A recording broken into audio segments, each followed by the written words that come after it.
পার্টির নেতা রাঘব চাড্ডা বর্তমানে আমাদের মতো মধ্যবিত্তদের কাছে এয়ারপোর্টের উড়ান ইয়াত্রী ক্যাফে এর আইডিয়াটা প্রথম রামমোহন নাইডু 4 এপ্রিল 2024 দিয়েছিল, আর 10 এপ্রিল 2024 এর কাজও শুরু হয়ে যায়। কিন্তু মাঝখান থেকে রাঘব চাড্ডা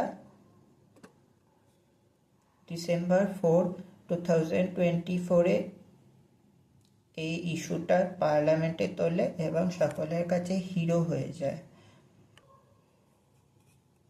আর তাছাড়াও ইন্ডিয়ান গভর্নমেন্ট গিগ ওয়ার্কার্স মানে ডেলিভারি ওয়ার্কার্সদের জন্য incentives, social security and accident কম্পেনসেশনও দেয়,